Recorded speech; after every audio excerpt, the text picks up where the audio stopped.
विधानसभा अध्यक्ष राहुल नार्वेकर यांनी मांडलेल्या शोकप्रस्तावावर राज ठाकरेंचं टीकास्त्र। आशा भोसलेंच्या शोकप्रस्तावाच्या भाषणात नार्वेकरांकडून झालेल्या चुकांवर राज ठाकरेंची टीका। आशाताईंच्या निधनाचा नव्हे तर मराठी भाषेच्या निधनाचा हा शोकप्रस्ताव अशा शब्दात राज ठाकरे यांनी ही टीका केली आहे। नार्वेकरांच्या मराठी भाषेवरून राज ठाकरेंनी टीका केलेली आहे। मराठीच्या होणाऱ्या गळचेपीवर सभागृह आता काय कारवाई करणार, राज ठाकरे यांनी हा संतप्त सवाल उपस्थित केला आहे। स्वर्गीय लता मंगेशकर या प्रत्यक्ष भगवंताची वासरी होत्या, तर आशाताई साक्षात राधेच्या मनातले घनश्यामाचा स्वर होत्या। सतत काळाबरोबर राहण्याची हातोटी, नवनवीन गोष्टी आत्मसात करण्याची वृत्ती, उत्तम विनोदबुद्धी आणि गाण्याचा ध्यास ही आशाताईंच्या सदस्तेज व्यक्तिमत्वाची वैशिष्ट्य होती। नावाप्रमाणेच त्यांचे सगळे जीवन आशेचा, दुर्दमय इच्छा शक्तीचा आणि मूर्तिमंत जिद्दीचा प्रवास होता। वैयक्तिक आयुष्यात अनेक आघात झाले, झेलूनही भोगलेल्या दुःखाला खूप म्हणून त्या जगत राहिल्या आणि आयुष्याच्या अखेरपर्यंत इतरांना आनंद देत राहिल्या। कैलासवासी आशा भोसले यांचा सुरानी अभंगातील ओतप्रोत भक्ती, प्रेमगीतातील अनुराग, श्रृंगार गीतातील मधुराळ मादकता, विरह गीतातील दुखरी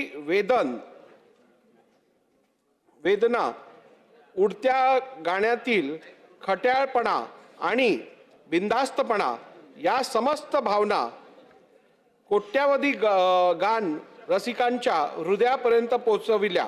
स्वर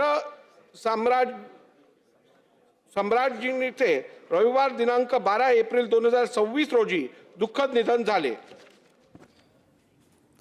दरम्यान राज ठाकरे यांनी एक पोस्ट करून विधानसभा अध्यक्ष राहुल नार्वेकर यांच्यावर जोरदार निशाणा साधलाय। कागदावर लिहून दिलेलं मराठी पण राहुल नार्वेकरांना वाचता येत नाही हे पाहून संताप, उद्वेग दोन्ही दाटून आला। वाचण्याआधी त्या कागदातून भेळ खाल्ली होती का?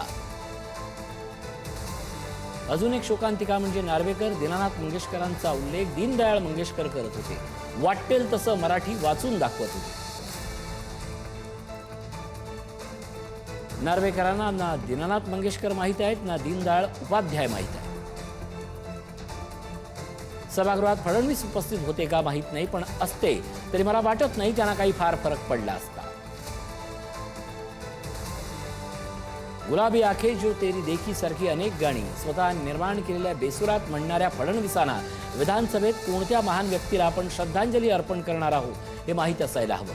पण फडणवीसांचं म्हणणं सोपं आहे, सांगितलेली फोडाफोडीची कामं होत आहेत ना बरोबर, अधिवेशनाचा उपचार पूर्ण होत आहे ना, बस झालं।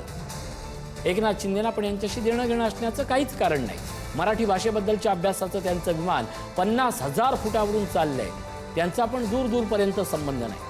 महाराष्ट्र विधानसभेच्या अध्यक्षाला समोरच्या कागदावर लिहिलेलं मराठी वाचता येत नाही, ते सभागृह मराठी भाषेविषयी काय आस्था बाळगणार किंवा मराठीची गळचेपी होत आहे म्हणून काय बोलणार? मराठी भाषेची गळचेपी राज्याच्या विधिमंडळाकडून पण सुरू आहे, याचं सगळ्यात जास्त वाईट वाटतं, चीड येते।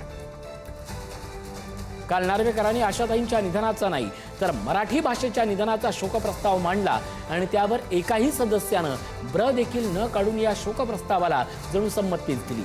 महाराष्ट्राच्या विधानसभेत मराठी भाषेला रस्त्यावर सांडून नार्वेकरांनी त्यावर आपला बेजबाबदार बुलडोझर फिरवल्याबद्दल आणि शब्दशः धिंडवडे काढणाऱ्या या कृतीचा निषेध। कागदावर लिहून दिलेलं मराठीही राहुल नार्वेकरांना वाचता येत नाही।